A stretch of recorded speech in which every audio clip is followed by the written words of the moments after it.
A Forager's Guide to Cooking Wild Foods, Episode 3.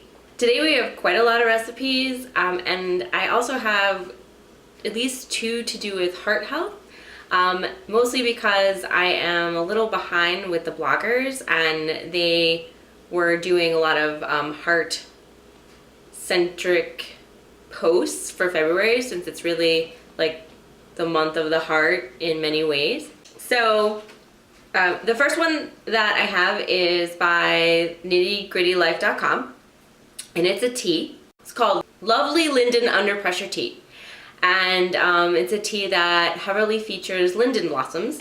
This tea both addresses your physical heart and your emotional heart. The Nitty Gritty Life says, linden is associated with relief of nervous, tense states that overstimulated, too much input, not enough me to go around feeling. And linden also seems to have a positive impact on anxiety and nervous palpitation. I myself always feel like I am overwhelmed with life and stuff to do and not enough time to do it in. And I know that a lot of my friends feel the same way. So this feels like a really great tea. Chickweed is an amazing plant. However, it is not around all year. It likes cool weather, so it pops up in spring, and then like in June and July, it'll just die completely down because it hates that heat. But you can often then find it in the fall and even in the winter sometimes. The Pixie Pocket recommends freezing it for use later when, when it's not around. It looks super easy, and this is a really good way to use chickweed externally. Since it's spring, it's the time that a plant called purple dead nettle comes up, and it's really prolific. It sort of can grow everywhere. And you probably have seen it and you're probably like, what is this plant? Usually when I see a plant everywhere, that's the point where I'm like, what is this plant? So Grow, Forage, Cook, Ferment has a great post on this very common plant and overlooked plant, all about its food uses as well as its medicinal uses. This is the second heart post, and it's the second heart post from Nitty Gritty Life. It is garlic and honey fermented cloves, and all you need is like some raw honey, some garlic, a mason jar, and you're set to go. And this is it's simple and easy and tasty and like packed with awesome benefits. Spring is almost here, so as I've been saying, it's the perfect time to gather your young spring wild greens like chickweed, dandelions, nettles, etc. And one of the best things to make with those grains is a pesto.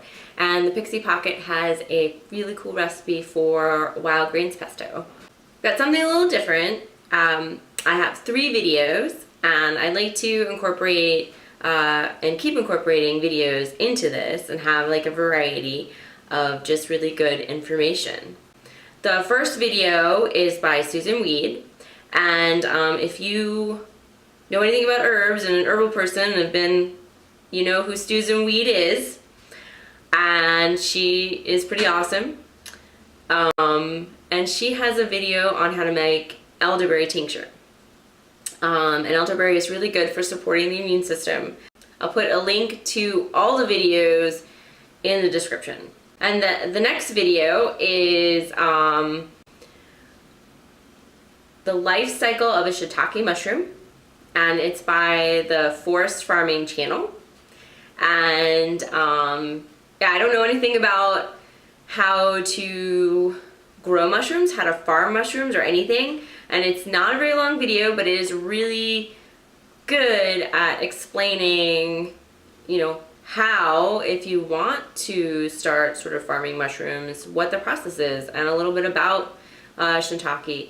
The last one is pretty awesome. It's with Rosemary Gladstar, and it's actually on Facebook, and it's how to make her Zoom balls, which everyone should be making, because not only are they tasty, but they've got a lot of awesome like benefits and herbs in them. Rosemary Gladstar is also a well-known herbalist, and she's written many books. And if you haven't heard of her, I would look up her books, and they're all really great, really well read, really well written. I have a review of one of her books on this channel, so if you want to check it out,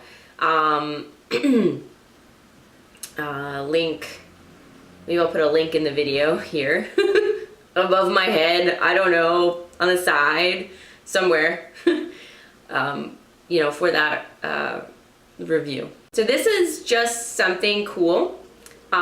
It's a list by state or month. You can do either of all the herbal events that are going on in the United States.